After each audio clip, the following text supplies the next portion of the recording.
Good afternoon student, Radhe Radhe. आज हम पढ़ने वाले हैं प्रेजेंट कंटिन्यूअस टेंस के बारे में। तो प्रेजेंट कंटिन्यूअस टेंस क्या है? प्रेजेंट कंटिन्यूअस टेंस में जो काम प्रेजेंट में हो रहा होता है इसके लिए किया जाता है।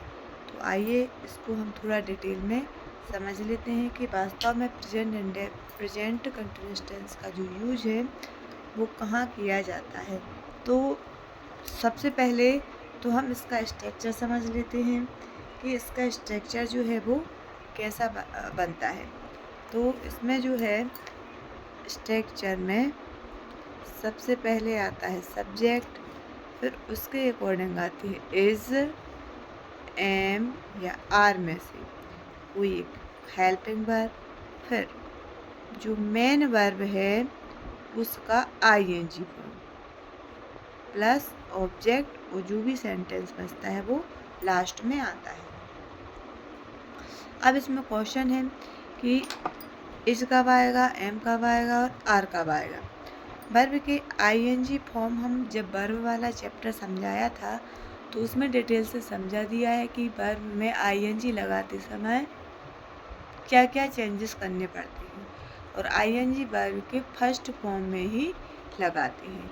और जिनको डाउट हो कि आईएनजी कैसे लगाते हैं वो वर्ब वाला वीडियो देख लें, उसमें आप लोगों को आसानी से समझ में आ जाएगा। अब इसमें मान लो अगर सब्जेक्ट आई है तो आई के साथ क्या लगाएंगे? आई के साथ आता है एम। और अगर सब्जेक्ट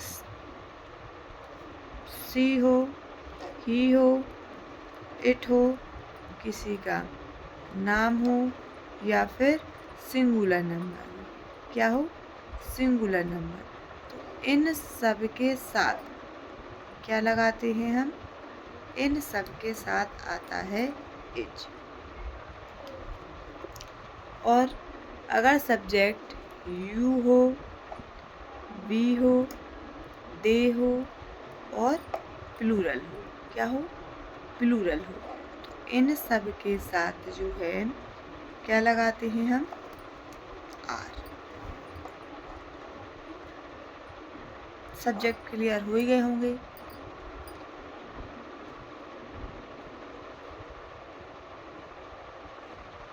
ये रहे आपके सब्जेक्ट, ये रही आपकी हेल्पिंग वर्ब और ये मेन वर्ब और ऑब्जेक्ट। इसको थोड़ा सा डिटेल में हम समझ लेते हैं कि कंटिन्यूअस टेंस का जो यूज है, जो सेंटेंस लगातार हम बोल रहे होते हैं इसके लिए किया जाता है। जैसे कि अभी मैं पढ़ा रही हूँ तो I am teaching, I am teaching now. अभी मैं पढ़ा रही हूँ, अभी मैं पढ़ा रही हूँ। आई एम टीचिंग नाउ, अभी मैं पढ़ा रही हूँ। और बाकी सब्जेक्ट चेंज करें तो सेंटेंस कैसे बनेंगे? जैसे अगर हम सी रखें तो क्या आएगा? She is teaching now, she is teaching now. Next ही रखें तो क्या आएगा? He is teaching now. इससे बनेगा नहीं, नॉन लिविंग थिंग से के लिए इसका यूज होता है। अब इधर किसी का जैसे हमने नाम रखा Sita, Sita is teaching now. Singular number में सेंटेंस को जो है हम जैसे कि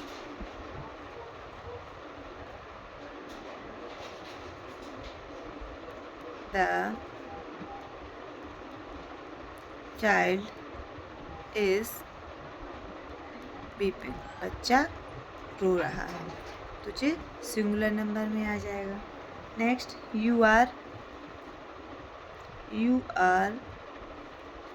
रीडिंग, तुम पढ़ रहे हो।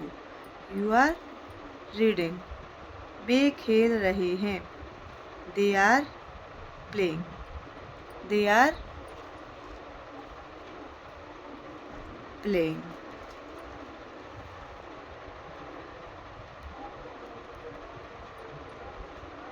Children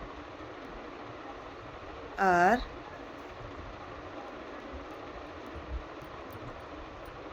playing in ground.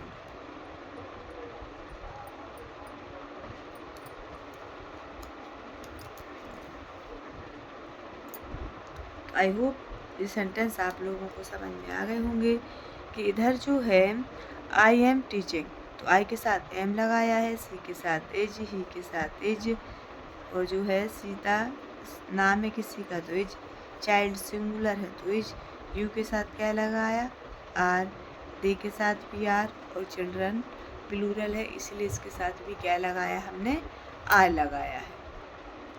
तो आई होप आप लोगों को समझ में आ गया होगा कि कौन से सब्जेक्ट के साथ कौन सी हेल्पिंग वर्ब को लगाते हैं। चलो इसमें जो है वो और सेंटेंस देख लेते हैं, जैसे कि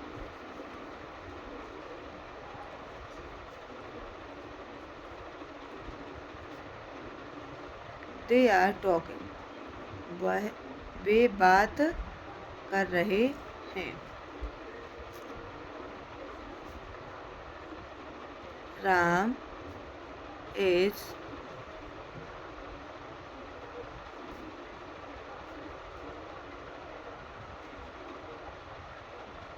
गोइंग टू मार्केट। ओके, इतना क्लियर हो गया। अब इसी में हम नेगेटिव सेंटेंस को भी देख ले रहे हैं कि नेगेटिव सेंटेंस में जो है हम कैसे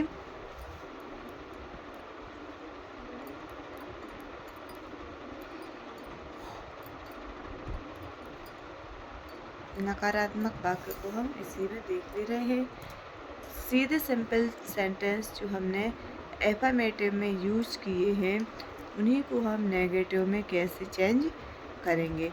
मान लो एक सेंटेंस लिखा दे आर टॉकिंग या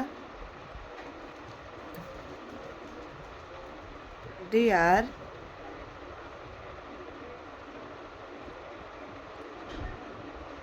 वॉचिंग क्रिकेट, वे क्रिकेट देख रही हैं। तो नेगेटिव सेंटेंस में कुछ नहीं करना है, सब्जेक्ट अपने स्थान पर रहेगा, हेल्पिंग वर्ब रहेगी, इसके बाद हमें क्या लगा देना है not, they are not watching.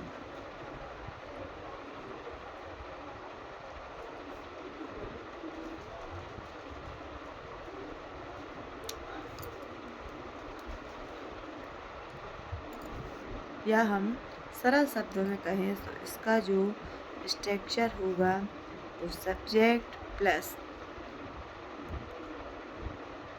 Is, M या आर में से कोई एक प्लस नॉट प्लस वर्ब का आईएनजी फॉर्म प्लस ऑब्जेक्ट और लास्ट में फुल स्टॉप जो है वो कंटिन्यूअस टेंस का स्ट्रक्चर होता है। नेक्स्ट इसी में कुछ सेंटेंस देख लेते हैं, जैसे कि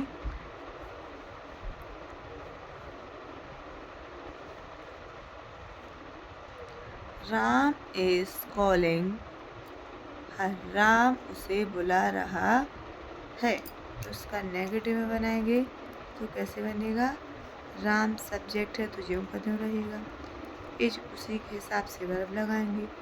नेगेटिव सेंटेंस बना रहे हैं तो हेल्पिंग वर्ब के बाद क्या लगाएंगे नॉट। तो Ram is not calling her, Ram उसे नहीं बुला रहा है।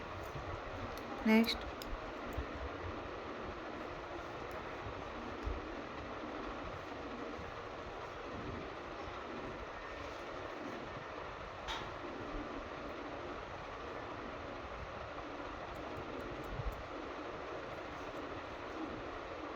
he is driving car, he is not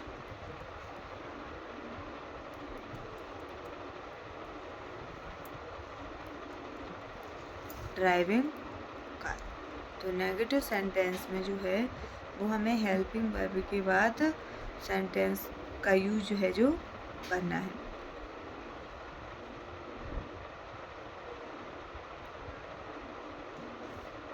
इसमें जो है, अब इसका थोड़ा एक रूल्स देख लेते हैं कि इस टेंस में जब कोई अस्थायी कार्य होता है लेकिन बोलने के वक्त नहीं हो रहा है, बाद में वो काम होगा, तो वो भी किस में आता है, कंटिन्यूस टेंस में ही आता है।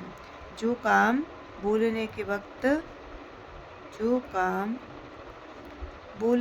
वक्त ना हो रहा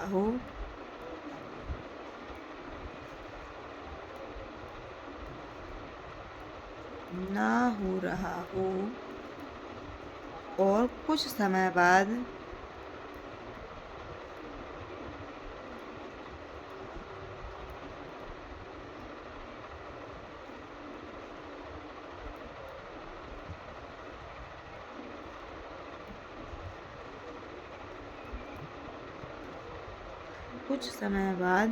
वह काम जारी हो, तो इसका भी हम प्रेजेंट इंडेफिनिट कंटिन्यूस टेंस में ही इसको करते हैं।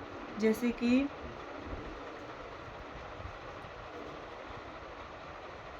शी इज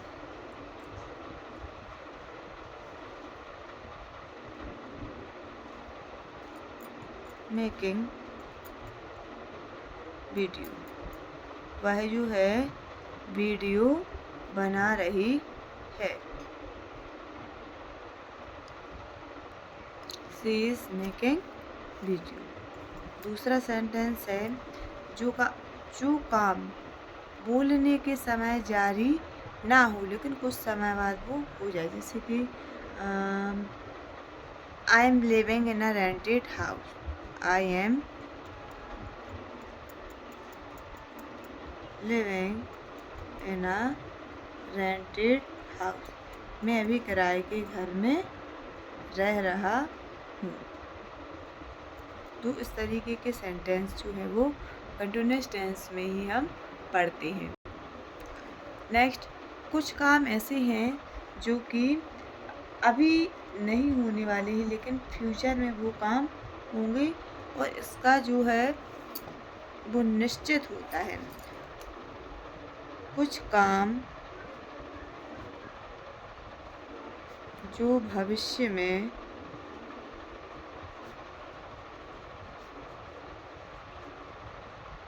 निश्चित रूप से होंगे, तो ऐसे सेंटेंस निश्चित रूप से होंगे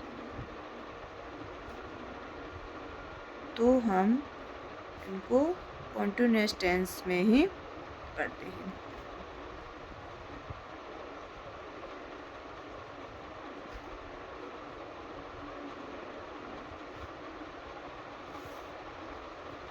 कंटिन्यूस टेंस में पढ़ते हैं, लेकिन इसमें जो है वो समय सूचक शब्दों का प्रयोग किया जाता है।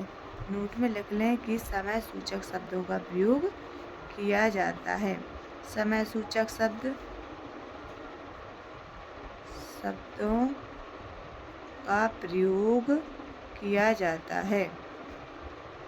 अब समय सूचक शब्द क्या है? जैसे हमने बोला समय सूचक शब्द है कि today, tonight,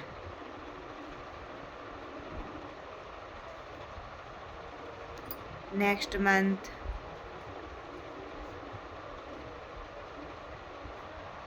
next day,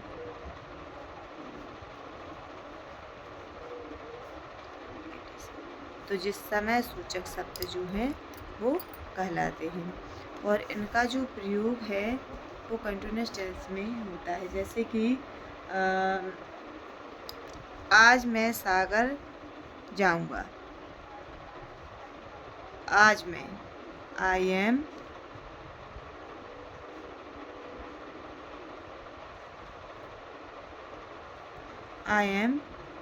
going to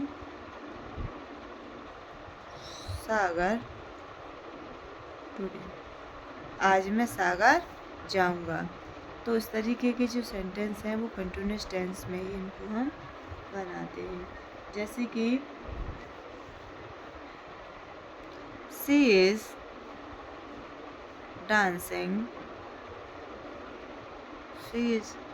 dancing tonight, आज रात में वो डांस कर रही है।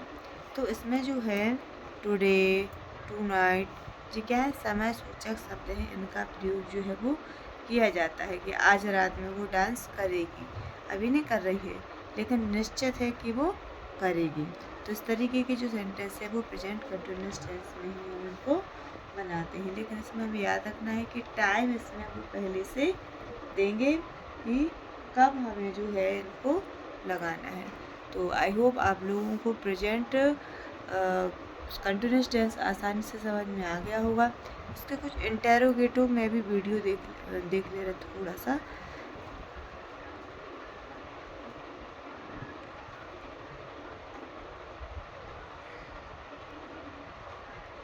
इंटेरोगेटिव, तो इंटेरोगेटिव में हमें क्या करना है, हेल्पिंग वर्ब को कहाँ रख देना है, आगे।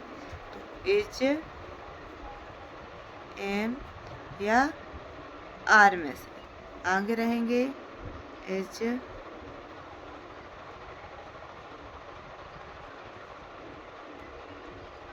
Plus object. Helping verb subject verb का आईएनजी फॉर्म प्लस ऑब्जेक्ट। जैसे कि क्या मैं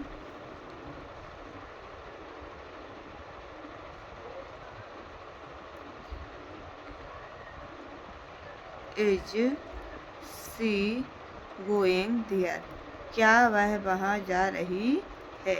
इज सी गोइंग देयर, और लास्ट में क्या आएगा, क्वेश्चन मार्क आएगा। इज सी गोइंग देयर, क्या वह वहाँ जा रही है।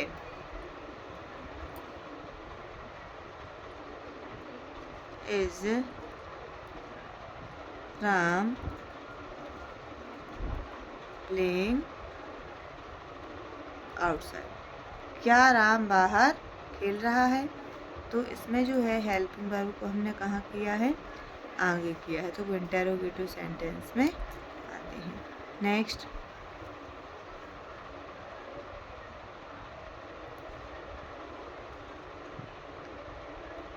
M I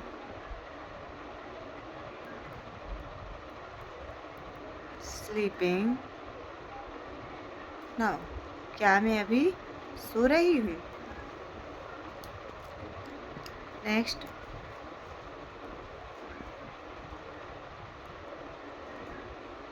R they telling lie, क्या वे झूठ बोल रहे हैं। तो इस तरीके के जो सेंटेंस है वो इंटेरोगेटिव सेंटेंस में ही हम करते हैं। तो आई होप आप लोगों को प्रेजेंट कंटिन्यूअस टेंस के तीनों जो सेंटेंस हैं, इंटेरोगेटिव, अफर्मेटिव, नेगेटिव, अच्छे से समझ में आ गए होंगे। नेक्स्ट वीडियो में हम जो है वो प्रेजेंट परफेक्ट टेंस को कवर करेंगे। तो प्रेजेंट परफेक्ट टेंस से रिलेटेड जो कुछ भी डाउट्स हो वो हमें आप बता दें, ताकि हम और अच्छे से आपके अकॉर्डिंग उनको बना सकें वीडियोज़ को। और अगर आपको वीडियो अच्छी लगी है तो चैनल को सब्सक्राइब करें, लाइक शेयर करना ना भूलें। Thank you.